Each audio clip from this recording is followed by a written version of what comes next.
The distant howl of a lone wolf pierced the night as Katherine Zimmerman clutched the tiny wooden cross in her trembling hands, her tears falling onto the freshly dug soil of the smallest grave in Alamosa Cemetery. Colorado, 1878, a land of promise for some, but for Katherine, it had become the resting place of her dreams.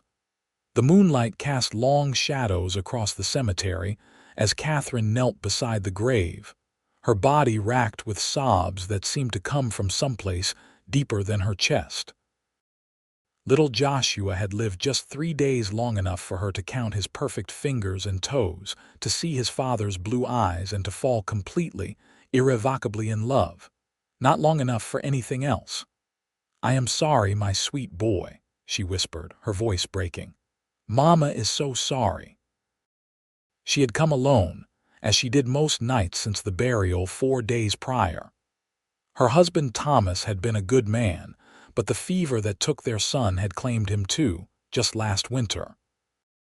Now she was truly alone, with nothing but the small homestead on the outskirts of town, and a heart so broken she wondered how it continued to beat.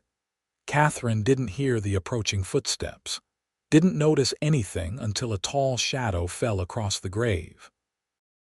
Her head snapped up, fear momentarily replacing grief as her hand instinctively reached for the small knife hidden in the folds of her black mourning dress.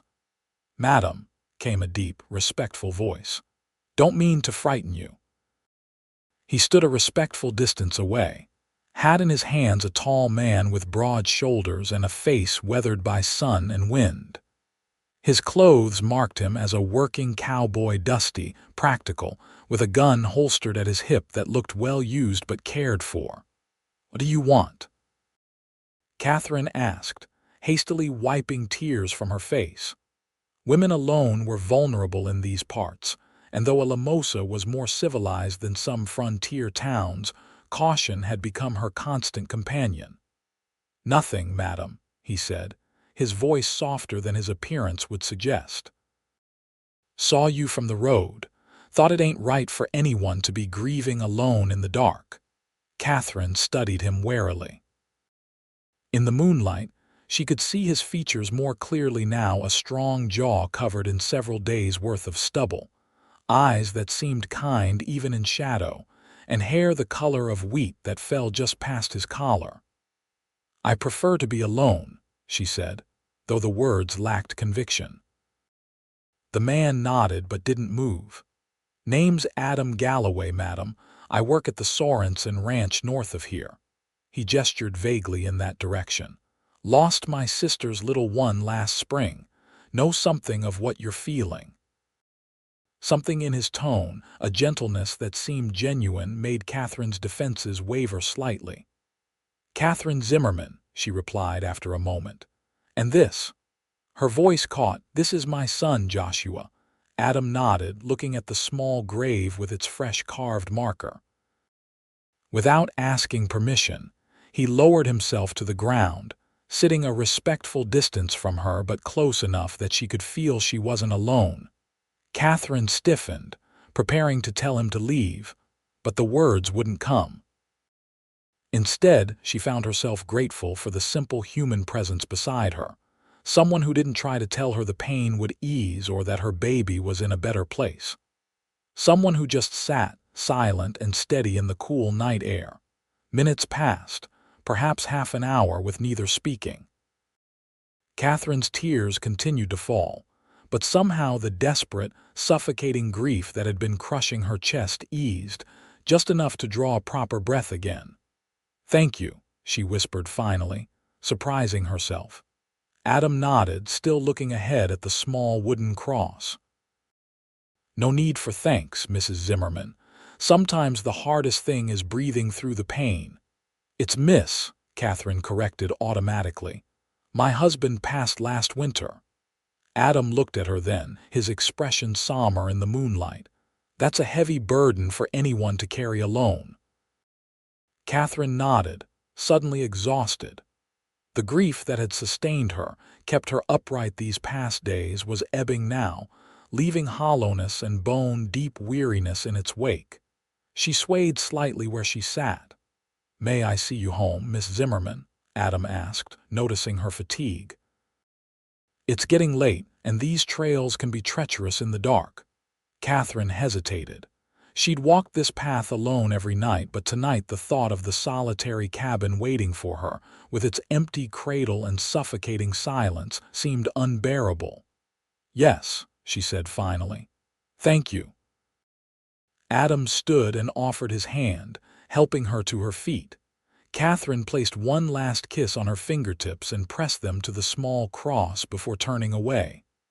"I'll come back tomorrow, my sweet boy," she whispered. The walk back to Katherine's small homestead took nearly 40 minutes, conducted mostly in silence. Adam led his horse, a large chestnut gelding, by the reins, matching his stride to Katherine's slower pace. When they reached the small cabin, Katherine paused at the porch steps, suddenly reluctant to enter the empty house. "Would you like some coffee, Mr. Galloway? It's the least I can offer for your kindness tonight." Adam looked surprised by the invitation but nodded. "That would be welcome, thank you." Katherine lit the lamps and stoked the dying embers in the hearth while Adam tethered his horse. The cabin was modest but neat: a main room with a stone fireplace, a small kitchen area, and 2 doors that presumably led to bedrooms. Touches of care were evident everywhere: hand-stitched curtains, a colorful quilt draped over the back of a rocking chair, shelves lined with books. "Please, sit," Katherine said, gesturing to the table as she moved to prepare the coffee. The familiar routine of domestic tasks steadied her hands, giving her something to focus on besides the gaping hole in her heart. Adam removed his hat and coat, hanging them on a peg by the door before taking a seat. His eyes took in the cabin, pausing briefly on the small wooden cradle in the corner. A muscle twitched in his jaw, but he said nothing. "Have you worked at the Sorensen Ranch long?" Katherine asked, needing to fill the silence with something other than her thoughts. "Going on 5 years now," Adam replied. "Mr. Sorensen's a fair boss and the work suits me." "You're not from Alamosa originally?" Adam shook his head. "Born in Missouri, came west after the war like a lot of men." Katherine nodded, understanding in her expression. Many men had drifted west after the Civil War, looking for new beginnings or escaping old ghosts. Her own husband had been one of them. "And you, Miss Zimmerman, you've been in Alamosa long?" "Nearly 3 years," Katherine replied, bringing 2 steaming cups to the table and sitting across from him. "Thomas, my husband, wanted to start fresh where land was plentiful. We had dreams of a big ranch someday." Her voice faltered slightly. "Now it's just this small homestead." "It's a good piece of land," Adam observed. "The creek running along the south edge keeps it greener than most." "Yes, that was what Thomas loved about it." Katherine stared into her coffee cup. "I've managed to keep a small garden and the chickens. Sold the few cattle we had after Thomas died." "I couldn't manage them alone." Adam nodded, understanding the challenges a woman alone would face trying to maintain a ranch. "You have family nearby?" Katherine shook her head. "My parents are in Pennsylvania. Thomas's family never approved of me." She gave a small, sad smile. "I was a schoolteacher, too educated for their liking. They thought I put ideas in his head about coming west." "You were a teacher." Adam's interest seemed genuine. "We could use more educated folks out here. Most children get minimal schooling at best." "I still teach sometimes," Katherine admitted. "A few families bring their children by twice a week. It's not much, but it helps make ends meet." She paused, then added softly, "And it fills the hours." They fell silent again, but it was a more comfortable silence now. Katherine felt the tightness in her chest ease slightly. For the first time in days, she wasn't drowning in grief alone. Simply having another human presence in the room made the cabin feel less like a tomb. "I should be going," Adam said finally, draining his cup. Thank you for the coffee." "Thank you," Katherine replied, walking him to the door, "for sitting with me tonight. I didn't know how much I needed it until you were there." Adam put his hat on and nodded. Sometimes the hardest thing to do is ask for help. Grief makes folks think they need to carry it all alone. He hesitated, then added, "I ride by this way most days, if you ever need anything." "Thank you, Mr. Galloway." "Adam," he corrected gently. "Just Adam is fine." "Adam," Katherine repeated, the name feeling strange on her lips after addressing everyone so formally for so long. "Good night." She watched him mount his horse and ride off into the darkness, listening until the sound of hoofbeats faded completely. For the first time since Joshua's death, Katherine fell into a dreamless sleep, exhaustion finally overcoming grief. The next morning dawned clear and crisp, autumn announcing its arrival with a chill in the air and golden leaves beginning to fall from the cottonwoods along the creek. Katherine rose with the sun, as she always had, and went through the motions of her daily routine, feeding the chickens, gathering eggs, tending her small garden. But as midday approached, she found herself walking the familiar path to the cemetery again, drawn by the need to be close to her son. When she arrived, she was surprised to see a small bunch of wildflowers laid atop the tiny grave, fresh ones, picked that morning by the look of them. Katherine knelt beside the grave, touching the purple and yellow blooms with gentle fingers. "Did someone bring you flowers, my sweet boy?" she whispered, tears filling her eyes at the thought that someone else had remembered her child. She stayed for an hour, talking softly to Joshua, telling him about the changing leaves and the birds that had visited the garden that morning. It was only when she rose to leave that she noticed a rider in the distance, heading north toward the Sorensen ranch. Though too far to see clearly, something in the set of his shoulders and the way he sat his horse made her certain it was Adam. 3 days passed in much the same way. Each morning, Katherine would find fresh wildflowers on Joshua's grave. Each day, she would glimpse Adam riding in the distance, though he never approached. It was as if he was watching over her from afar, a silent guardian making sure she was all right. On the 4th day, rain poured from leaden skies, turning the roads to mud and keeping Katherine confined to her cabin. She spent the morning baking bread and mending clothes, trying to ignore the cradle she hadn't been able to bring herself to put away. By afternoon, restlessness drove her to the porch, where she sat in the rocking chair, watching raindrops create ripples in puddles. The sound of hoofbeats made her look up. Through the curtain of rain came a familiar figure on horseback, hunched against the downpour. Katherine stood as Adam approached, leading his horse to the small lean-to shelter beside the cabin. "Afternoon, Miss Zimmerman," he called, his voice carrying over the sound of the rain. "Thought I'd check you had enough firewood to see you through this weather." Katherine smiled, her first genuine smile in weeks. "That's very kind, Mr. Galloway, Adam. I'm managing, but company would be welcome if you'd like to come in from the rain." Adam secured his horse and joined her on the porch, removing his dripping hat. "Didn't think you'd make it to the cemetery in this weather," he said. "Thought you might be missing your visits." The simple observation that he understood how important those daily graveside moments were to her touched Katherine deeply. "Thank you for the flowers," she said softly. "They've been a comfort." Adam looked surprised, then a bit embarrassed. "Seemed like the boy should have something bright nearby," he said gruffly. "My sister said it helped her, seeing pretty things on her baby's grave." "Your sister, did she recover from her loss?" Katherine asked hesitantly, not sure she wanted to hear the answer. Adam considered this as they entered the cabin. "Not recover exactly. You don't recover from losing a child, but she found ways to keep living. Has 2 more little ones now." He removed his wet coat, hanging it near the fire. Grief changes shape, I suppose, but doesn't disappear, Katherine nodded, absently touching her wedding ring. Yes, I found that after Thomas died. The pain, transformed somehow, still present but different. She busied herself making coffee again, grateful for the distraction.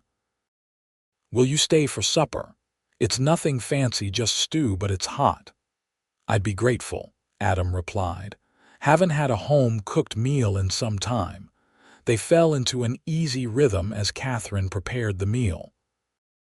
Adam insisted on helping, chopping vegetables with surprising dexterity for hands so large and weathered.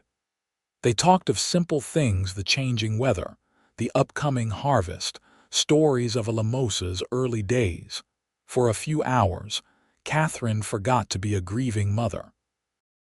She laughed at Adam's dry observations about his fellow ranch hands, shared stories of her more mischievous students, and discovered they both had a fondness for the same books. By the time they finished eating, the rain had stopped and stars were appearing in gaps between dispersing clouds. "Thank you for the meal," Adam said as he prepared to leave. "Best I've had in a long while." "Thank you for the company," Katherine replied honestly, "and for checking on me." Adam hesitated at the door, seeming to wrestle with something. Finally, he said, "I'm heading into town tomorrow for supplies, if there's anything you need." Katherine considered this. She'd been avoiding town, dreading the pitying looks and well-intentioned but painful condolences. But her supplies were running low and she couldn't hide forever. "Actually, I need several things from the general store," she admitted. "Would you mind if I accompanied you?" Adam's expression brightened.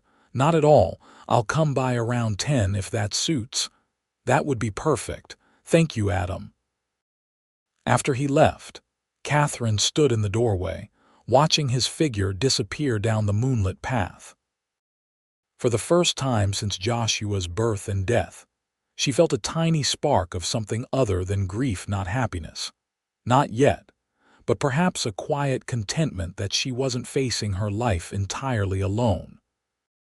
The following morning, Katherine dressed with more care than she had in weeks, choosing a simple blue dress that Thomas had always said matched her eyes.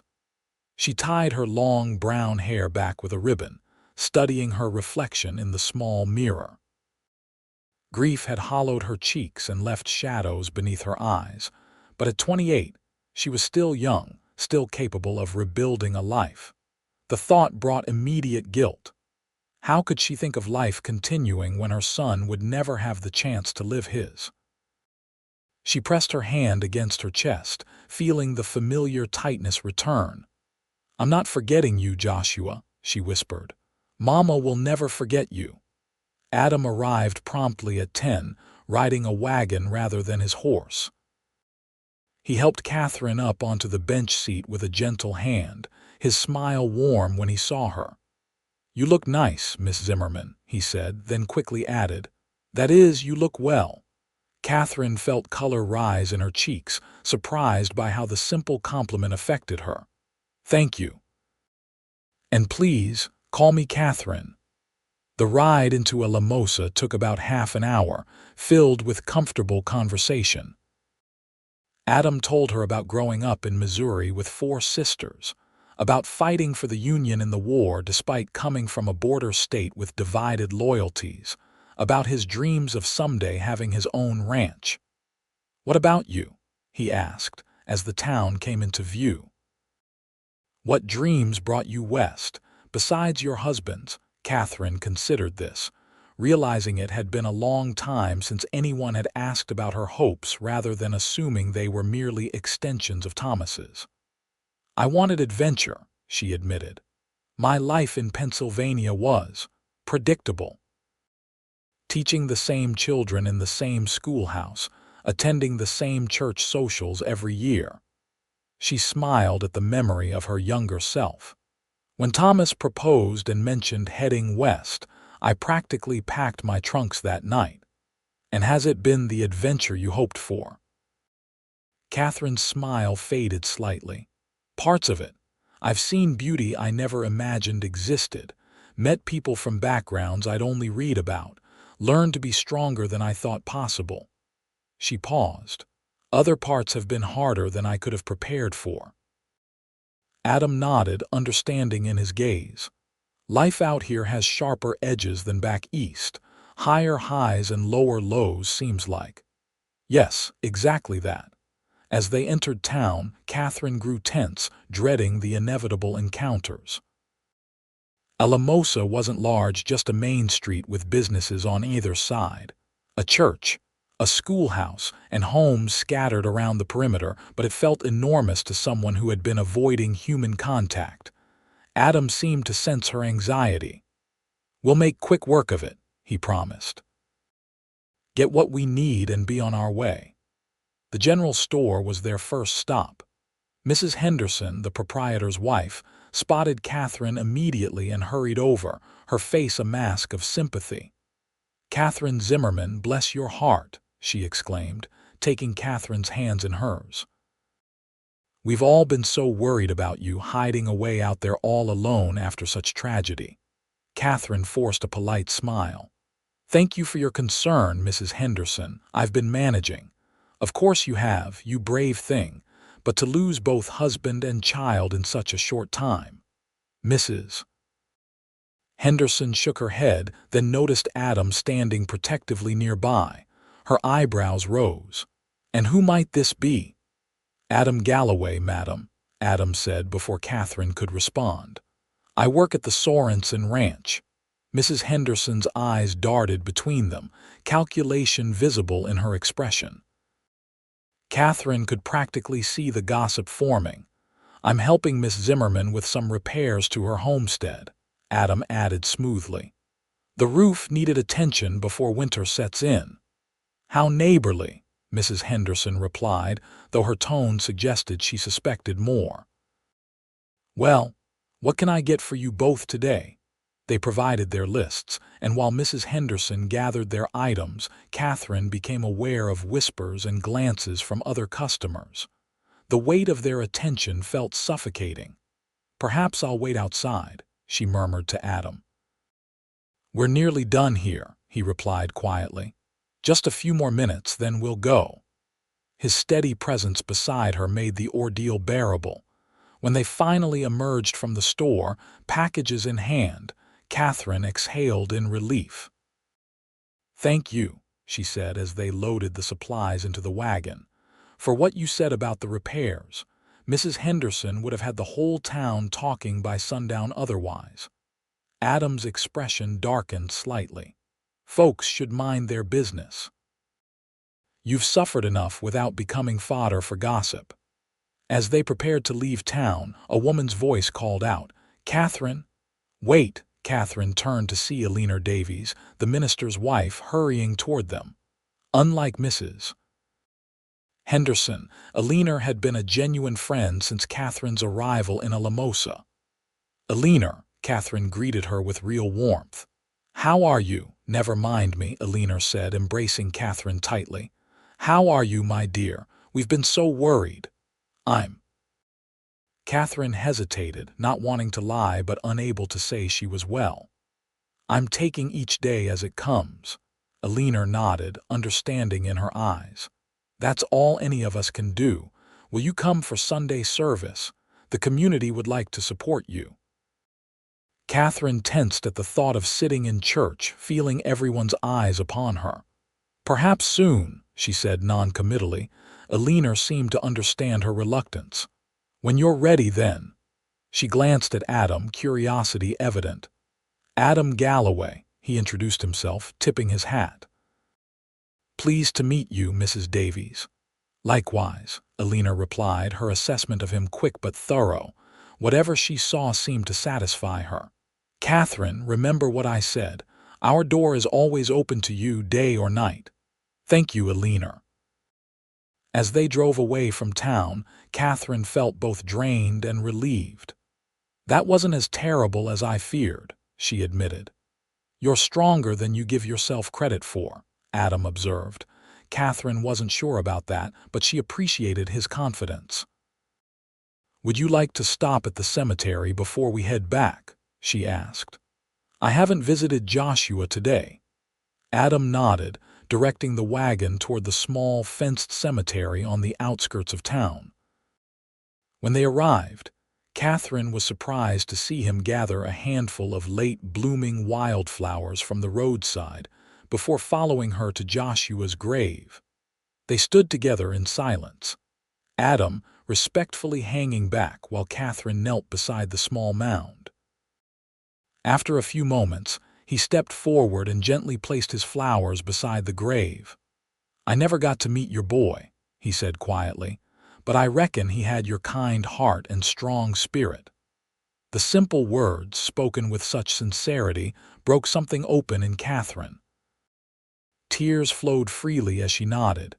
"He had his father's eyes," she whispered, "so blue like the summer sky, and tiny fingers that wrapped around mine so tightly." Adam knelt beside her, not touching her but close enough that she could feel his warmth. "Tell me about him," he said softly, "if you want to." And so Katherine did.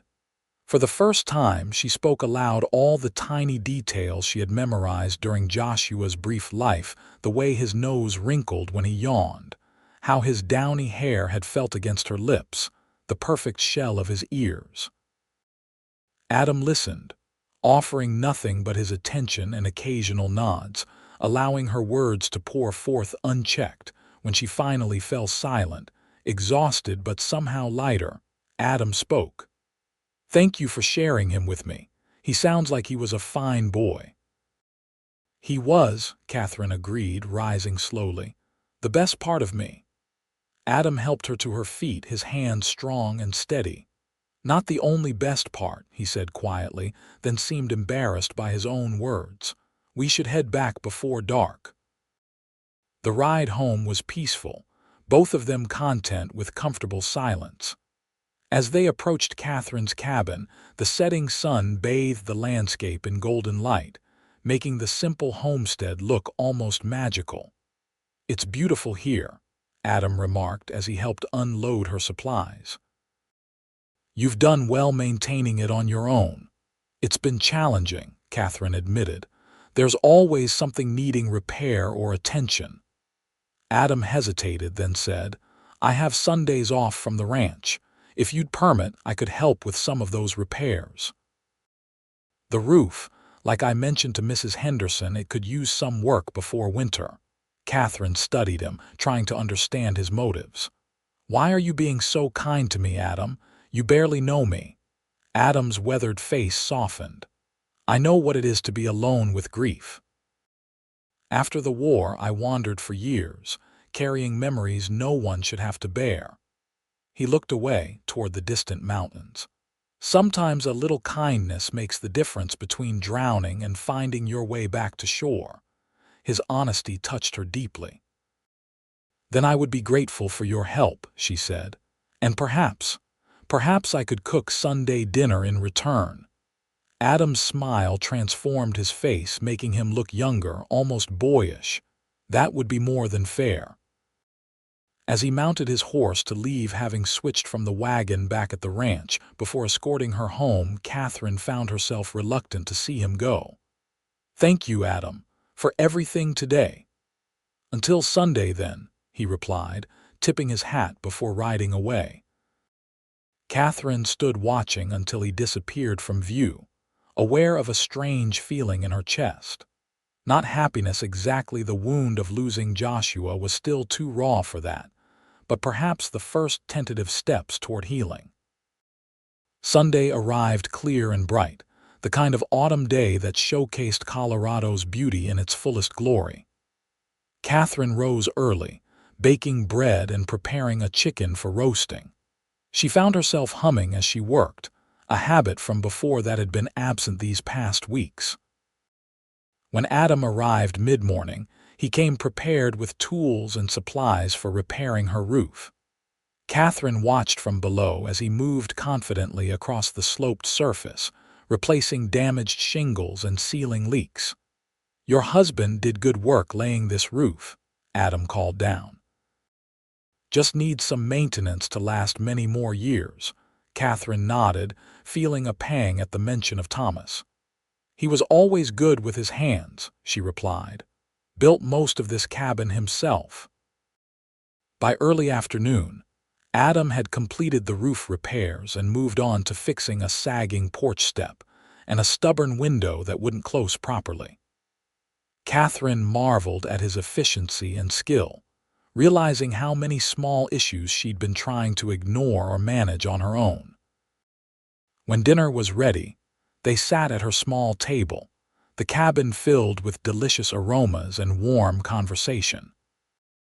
Adam told stories of the ranch, the ornery bull that had a vendetta against the youngest ranch hand. The time a family of raccoons had invaded the bunkhouse that had Katherine laughing more than she had in months. "You have a beautiful laugh," Adam said suddenly, then looked down at his plate, embarrassed by his directness. Katherine felt heat rise to her cheeks. "I haven't had much cause for laughter lately," she admitted. "It feels strange, almost wrong somehow." Adam's eyes, the warm brown of autumn leaves, met hers. "Your son wouldn't want you to stop living, Katherine. Neither would your husband." The truth of his words resonated within her. Thomas had always loved her vibrancy, her enthusiasm for life. "No," she agreed softly. "They wouldn't." After dinner, they sat on the porch, watching the sunset paint the mountains in shades of purple and gold. Katherine found herself sharing more about her life before Alamosa, her childhood in Pennsylvania, her desire to teach, her dreams of someday writing stories of her own. Adam listened attentively, asking questions that showed genuine interest rather than mere politeness. In turn, he spoke of his own past, the family farm in Missouri, his time in the Army, the wandering years after the war before he found stability working with horses at the Sorensen Ranch. "I never intended to stay in one place this long," he admitted. "But something about this valley, it has a way of claiming a person." "Yes," Katherine agreed, looking out at the landscape she'd come to love despite its harsh realities. "It does." When Adam finally rose to leave, the stars were bright overhead, the night air crisp with the promise of frost by morning. "Thank you for dinner," he said, standing somewhat awkwardly by his horse. "Best meal I've had in years." "Thank you for all the repairs," Katherine replied. "I don't know how I would have managed otherwise." A moment of silence stretched between them, filled with unspoken thoughts. Finally, Adam asked, "Would it be all right if I called again next Sunday? There's that fence on the north side that could use some attention." Katherine smiled, surprised by how much the prospect of seeing him again pleased her. "I'd like that very much." "Good," Adam said, his own smile warm in the moonlight. "That's good." After he left, Katherine sat alone on the porch for a long while, contemplating the strange turns life could take. A month ago, she had been preparing for the birth of her child, excited and nervous about becoming a mother. Now that future was gone, replaced by unimaginable loss. Yet here, emerging from the darkness, was an unexpected friendship that somehow made the burden lighter. The thought brought immediate guilt. Was she betraying Joshua's memory by finding moments of peace, even happiness? Was she dishonoring Thomas by enjoying another man's company? Katherine closed her eyes, remembering Adam's words, "Your son wouldn't want you to stop living, neither would your husband." "Is that true, Thomas?" she whispered to the night. "Would you want me to find my way back to life?" The only answer was the soft rustling of leaves and the distant cry of a nighthawk, but somehow Katherine knew what Thomas would say. He had always wanted her happiness above all else. As autumn progressed, a rhythm developed. Adam came every Sunday, working on whatever needed repair around the homestead before sharing dinner with Katherine. During the week, they would often see each other at the cemetery, sometimes talking, sometimes simply sitting together in companionable silence beside Joshua's grave. Katherine gradually began to reconnect with the community. She returned to teaching the local children twice weekly, finding solace in their innocence and enthusiasm. She attended church, enduring the well-meaning but often painful expressions of sympathy with growing strength. And on Tuesdays, she joined a small group of women who gathered at Alina Davies' home to quilt and talk. "You're looking better," Alina observed one such afternoon in late October as they stitched together. "There's color in your cheeks again." Katherine threaded her needle carefully. "I'm learning to live with the grief rather than being consumed by it," she replied. "It's still there, every moment, but somehow I'm finding ways to carry it." Alina nodded approvingly. "And does Mr. Galloway have anything to do with this progress?" The directness of the question startled Katherine. "Adam has been a good friend when I needed one most," she said cautiously. "Just a friend." Alina pressed gently. Katherine felt heat rise to her face. "It's barely been 2 months since I lost Joshua," she said, her voice low so the other women wouldn't hear. "And less than a year since Thomas died. It would be inappropriate to think of anything more." Alina's expression softened. "There's no timetable for grief, dear. And no rulebook for how the heart heals." She patted Katherine's hand. "I only mention it because I see how he looks at you, and sometimes how you look at him when you think no one notices." Katherine remained silent, her thoughts in turmoil. Had she developed feelings for Adam beyond friendship? The possibility both frightened and confused her. She had loved Thomas deeply, still loved him, and the rawness of losing Joshua made any thought of happiness seem like betrayal. Yet she couldn't deny that Adam's visits had become the bright spots in her week, that she found herself thinking of him at odd moments, that his smile could lift her spirits even on the darkest days. That evening, as Katherine walked home from Alina's, she took a detour to the cemetery. The setting sun cast long shadows across the graves as she knelt beside Joshua's small marker, now adorned with dried wildflowers preserved from Adam's daily offerings. "What do I do, my sweet boy?" she whispered. "How do I honor your memory while still living my life?" As always, there was no answer but the wind sighing through the grass. Katherine touched the small wooden cross, remembering the perfect weight of her son in her arms, the incredible love she had felt the moment she saw him. "I'll never stop loving you," she promised. "Never stop being your mother, no matter what else happens in my life." She rose and moved to Thomas's grave nearby. "And you," she said softly to her husband's marker. "I miss your laugh, your kindness, your dreams for our future. I'm trying to be strong as you always believed I could be." Katherine stood there until twilight deepened into true darkness, making peace with the ghosts of her heart. When she finally turned toward home, she felt steadier, clearer about the path ahead. Sunday arrived with the first snow of the season, fat flakes drifting lazily from a pearl-gray sky. Katherine worried that Adam might not come in such weather, but shortly after 10, she heard the now familiar sound of hoofbeats approaching. Adam appeared like a figure from a storybook, dusted with snow, his breath visible in the cold air. "Morning, Katherine," he called, his smile warming her more than the fire crackling in her hearth. "Thought you might need help chopping extra firewood before this weather worsens." "You rode all this way in a snowstorm?" Katherine asked, ushering him inside. Adam stamped snow from his boots. "Hardly a storm yet.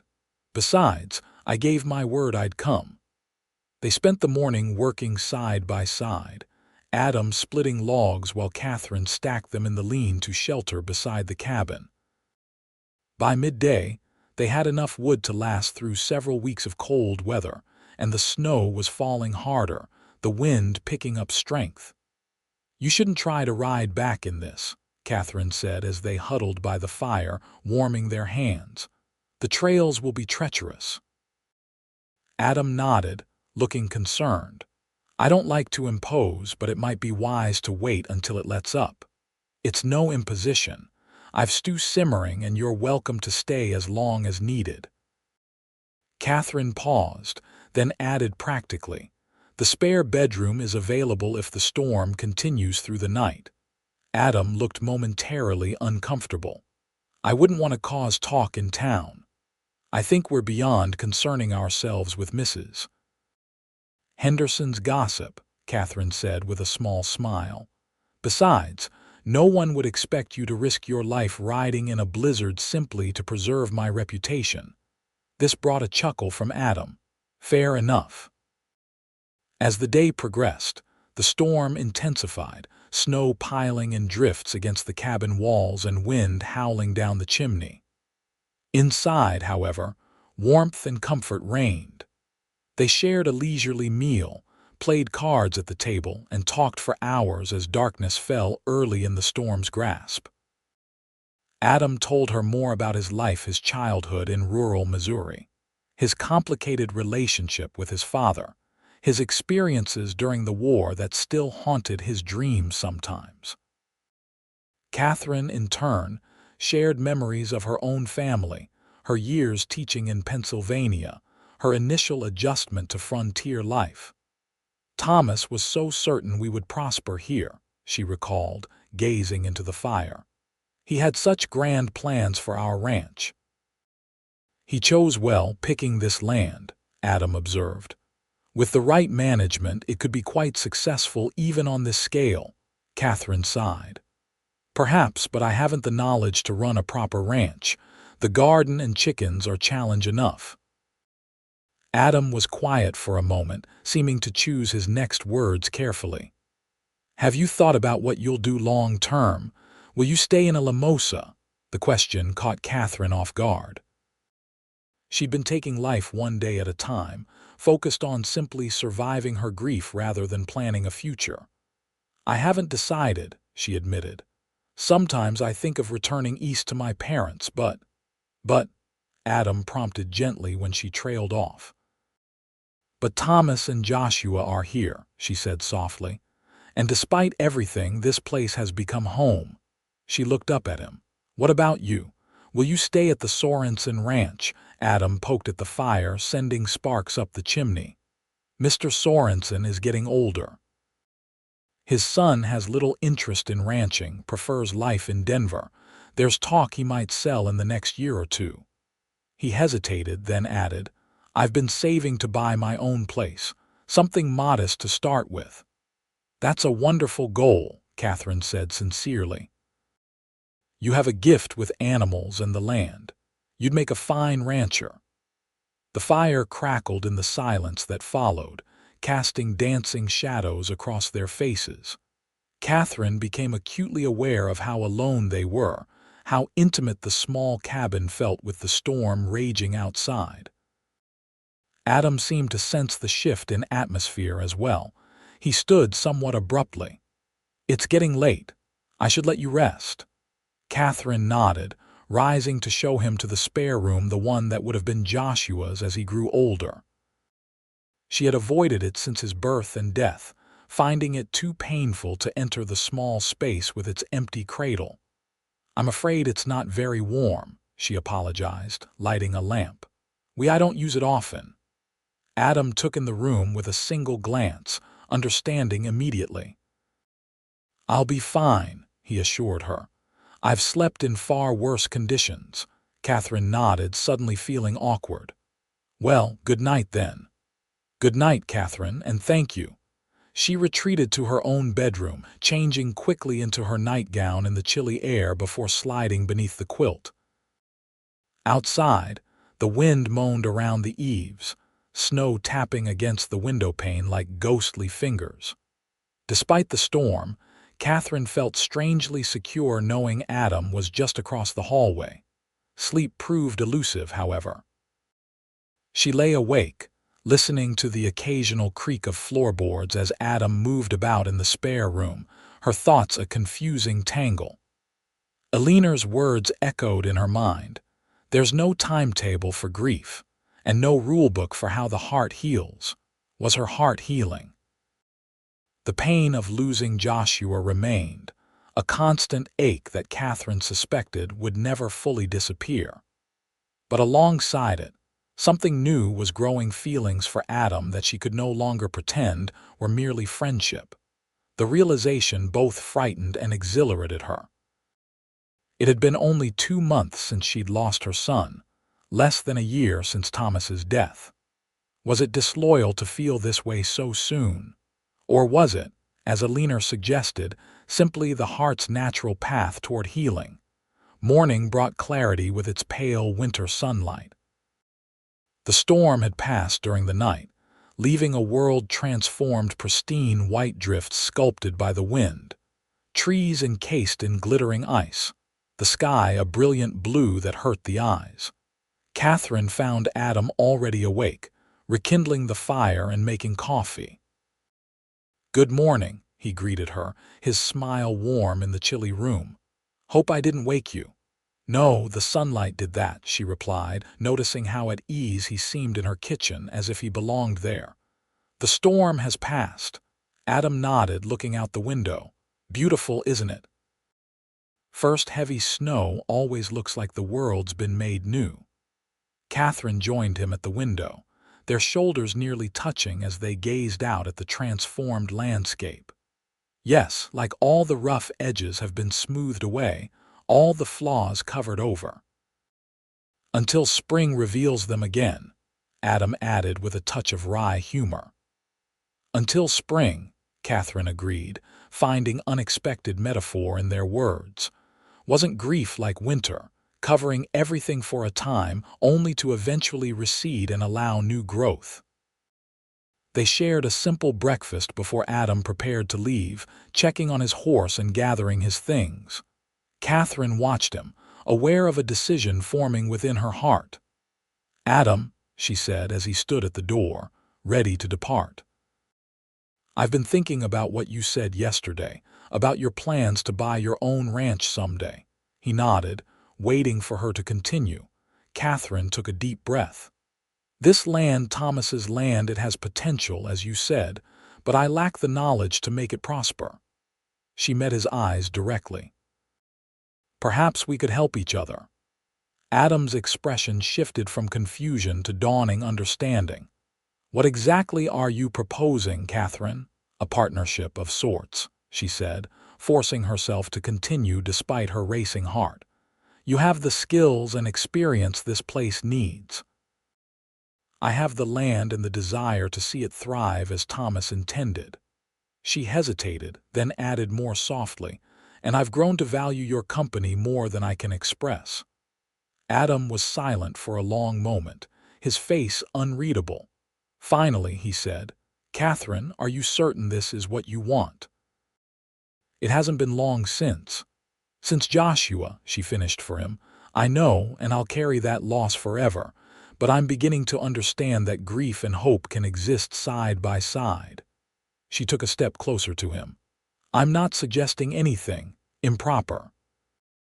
Just a business arrangement to start, with the possibility of more, perhaps, when the time feels right."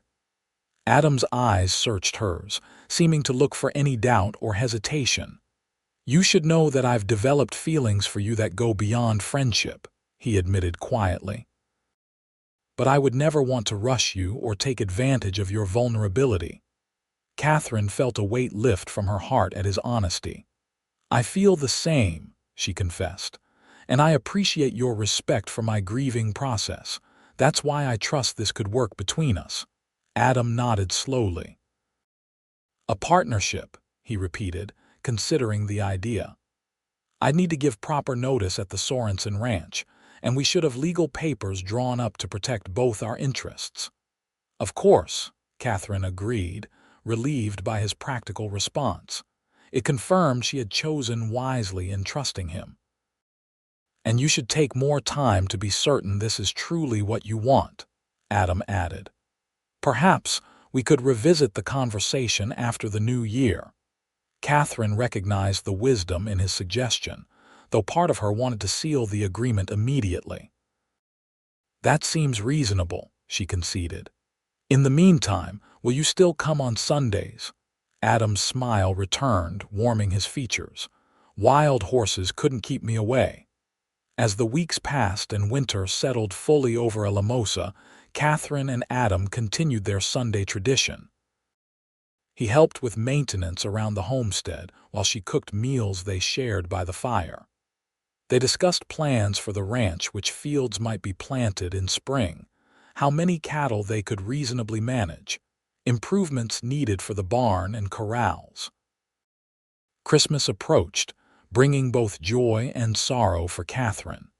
It would be her first holiday season without Thomas, without the baby they had anticipated celebrating with. The prospect loomed like a shadow, threatening to overwhelm the tentative happiness she had begun to find. Adam sensed her struggle. "We could visit them together on Christmas morning," he suggested gently one Sunday in mid-December. "Bring evergreen boughs and holly." Katherine nodded, grateful for his understanding. "I'd like that." On Christmas Eve, a knock at Katherine's door surprised her. She opened it to find Adam standing there, snowflakes dusting his hat and shoulders, arms laden with packages. "Adam, I wasn't expecting you until tomorrow." "No one should be alone on Christmas Eve," he said simply, stomping snow from his boots before entering. "I brought a few things from town." Those few things turned out to be a small pine tree, which Adam set up in the corner of the main room, along with candles, candy, and a package wrapped in brown paper and string. "You didn't need to do all this," Katherine protested, though she was deeply touched by his thoughtfulness. "Wanted to," Adam replied, helping her decorate the little tree with candles and pine cones dipped in wax.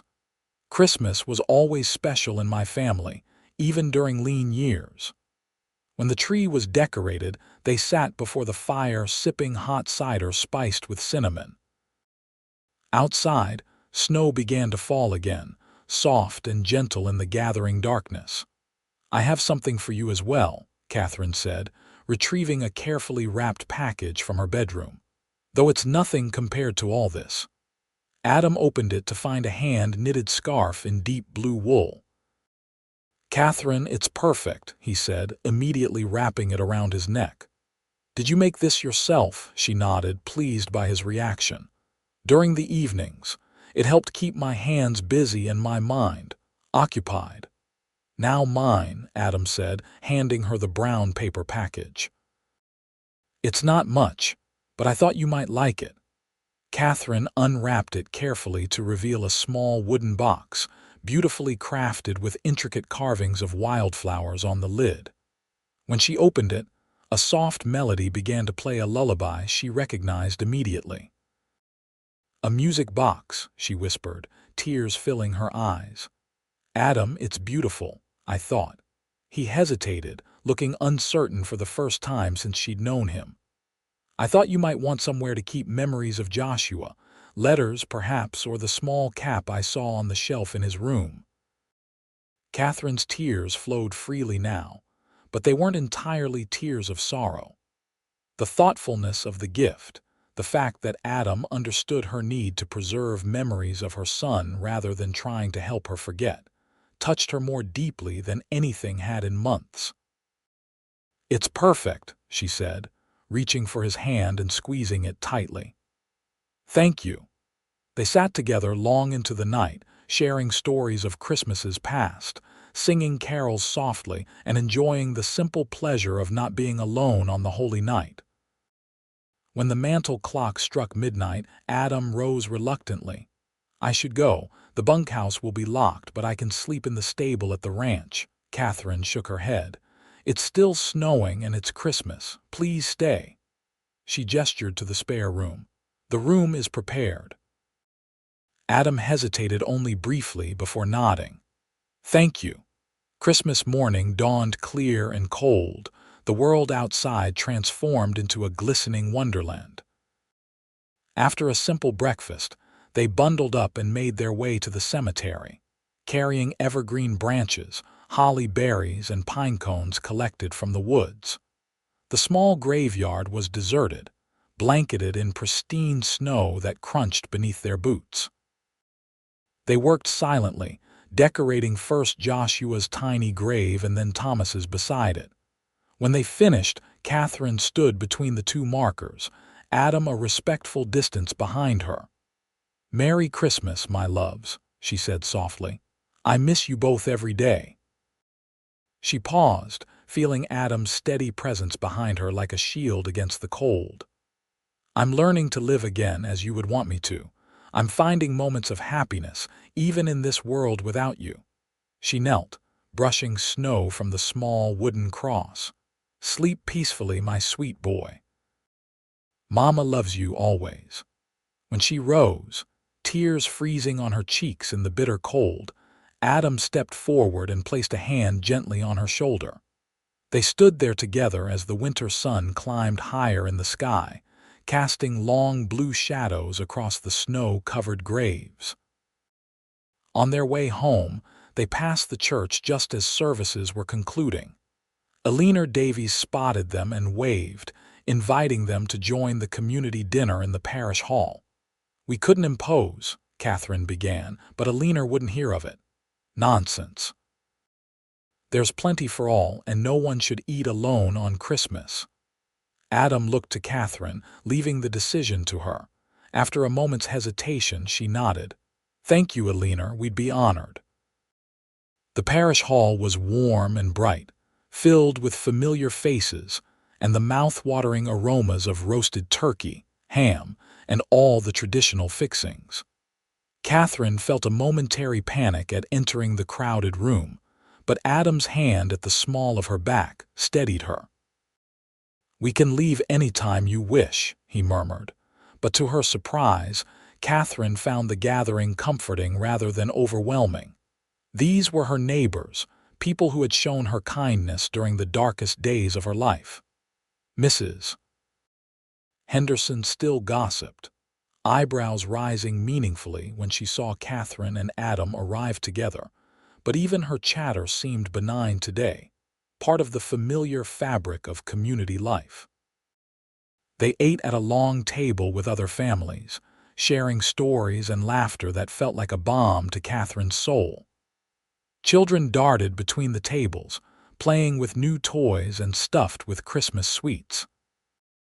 Watching them, Katherine felt an echo of pain for the future Joshua would never have, but it was tempered now by something like acceptance. "You're doing wonderfully," Eleanor whispered when they had a moment alone. "I'm so proud of how far you've come." Katherine squeezed her friend's hand gratefully. "I couldn't have managed without friends like you. And Adam," she added, glancing across the room where he was deep in conversation with the blacksmith. Eleanor followed her gaze, a knowing smile on her lips. "He's a good man. Strong, dependable." "Yes," Katherine agreed softly. "He is." By the time they left the church, the short winter day was already fading toward dusk. They walked home in companionable silence, the only sound the crunch of snow beneath their boots and the distant call of crows settling in for the night. At Katherine's cabin, Adam helped build up the fire before preparing to leave. "Thank you for sharing Christmas with me," he said, standing by the door, new scarf wound around his neck. "It's been the best one I've had in many years." Katherine looked up at him, suddenly certain of what she wanted. "Adam," she said quietly, "I've been thinking about our conversation about the partnership." He nodded, waiting for her to continue. "I don't want to wait until the new year to decide," she said, taking a step closer to him. "I know what I want."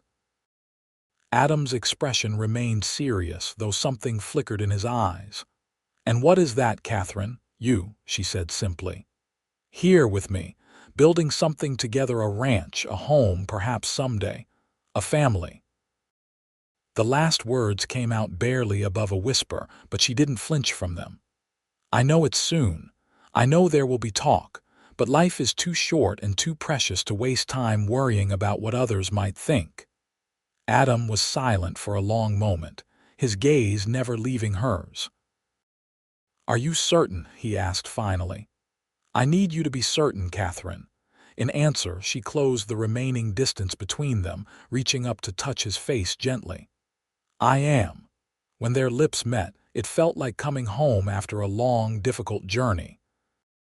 Adam's arms encircled her carefully, as if she might break, but Katherine pressed closer, needing the solid warmth of him, the reassurance that life and love could continue even after devastating loss.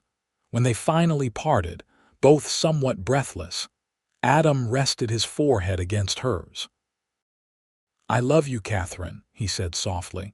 "Have almost since the first night we met." "And I love you," she replied, the words bringing not guilt but release. "It doesn't diminish what I felt for Thomas or Joshua. It's different but just as real." Adam nodded, understanding in his eyes. "So what happens now?" Katherine smiled, feeling lighter than she had in months. "Now we begin planning our future." Winter gradually gave way to spring, the snow melting to reveal green shoots pushing through the warming earth. On Katherine's homestead, changes were apparent everywhere. New fencing encircled expanded pastures. The barn had been repaired and enlarged, and a small herd of cattle grazed contentedly in the lower meadow. Adam had given notice at the Sorensen ranch and moved into the spare room of Katherine's cabin, a temporary arrangement until their wedding in June. Despite raised eyebrows and whispers in town, they had insisted on propriety, with Adam sleeping in what would have been Joshua's room while Katherine maintained her own bedroom across the hall. They worked side by side every day, Adam teaching Katherine about cattle and horses while she expanded her garden and kept careful account of their finances. In the evenings, they planned their future together, the ranch they would build, the life they would share. "Are you sure about the name?" Adam asked one evening as they sat on the porch watching the sunset, papers spread across their laps. They had been discussing registering their brand with the territorial authorities, making their partnership official in the eyes of the law. Katherine nodded, tracing the design they had created together, a simple JZ within a circle. "Joshua Zimmerman Ranch," she said softly, "a way to keep him part of our future." Adam covered her hand with his. "I think it's perfect." Their wedding day dawned clear and mild, the kind of perfect June morning that seemed created for new beginnings. They married in the small church in Alamosa, with Alina Davies organizing everything and the entire community turning out to witness the union. Katherine wore a simple dress of pale blue silk that Alina had helped her make, with wildflowers in her hair instead of a veil. Adam, nearly unrecognizable in a new suit, waited for her at the altar, his expression when he saw her walking down the aisle making several women in the congregation sigh audibly.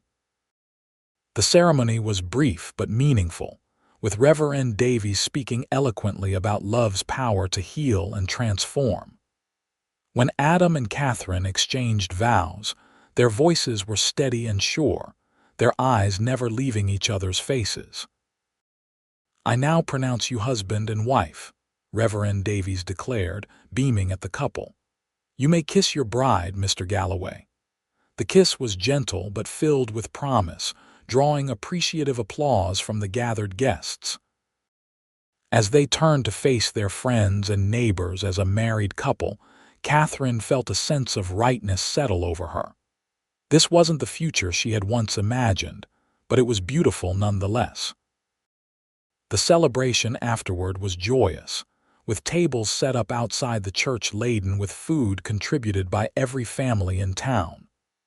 There was music and dancing, children playing games on the grass, and enough good wishes to last a lifetime. As evening approached, Katherine and Adam prepared to leave for their homestead, now their home together in truth as well as intent. Before departing, however, Katherine asked Adam to make one stop with her.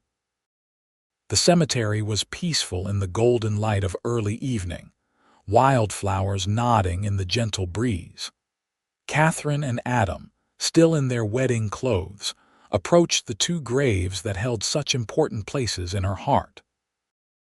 "I wanted them to be part of today," Katherine explained as they stood hand in hand before the markers. "To let them know I'm happy again, that life continues." Adam squeezed her hand. "I think they know." Katherine knelt carefully, mindful of her dress, and placed 2 perfect roses on the graves, one for Thomas, one for Joshua. "Thank you for the love you gave me," she whispered. "It taught me how to love again." As she rose, Adam wrapped an arm around her waist, drawing her close against his side. They stood there together for several minutes, honoring the past while embracing their future. "Ready to go home, Mrs. Galloway?" Adam asked finally, his voice tender. Katherine smiled up at him, her heart full. "Yes," she said, "I'm ready."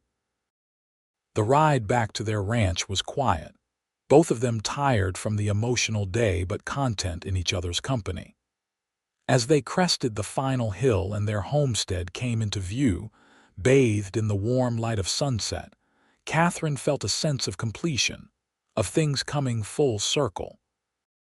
This was where she had experienced the deepest grief imaginable, where she had thought her life was over, and now, incredibly, it was where a new life was beginning. "Welcome home," Adam said as he helped her down from the wagon. Katherine looked up at the man who had sat beside her during her darkest hour, who had waited patiently until she could breathe again, who had shown her that love could be reborn from the ashes of loss. "I am home," she replied, standing on tiptoe to kiss him as the first stars appeared in the darkening sky. "I am finally home." 5 years later, Katherine stood on the porch of their expanded ranch house, watching as Adam taught their 3-year-old son, William, how to gentle a new foal. Their daughter, Grace, just 18 months old, babbled happily in Katherine's arms, pointing excitedly at the horses. The Joshua Zimmerman ranch had prospered beyond their expectations, growing into one of the most successful operations in the valley. Adam's skill with livestock and Katherine's head for business had proven a perfect combination, allowing them to expand their holdings and hire several ranch hands to help with the increasing workload. Yet even with all their success, they never forgot the foundation upon which their life together had been built. Every Sunday, without fail, they visited the cemetery as a family, bringing flowers and telling the children stories about the brother they would never meet and the man who had first loved their mother.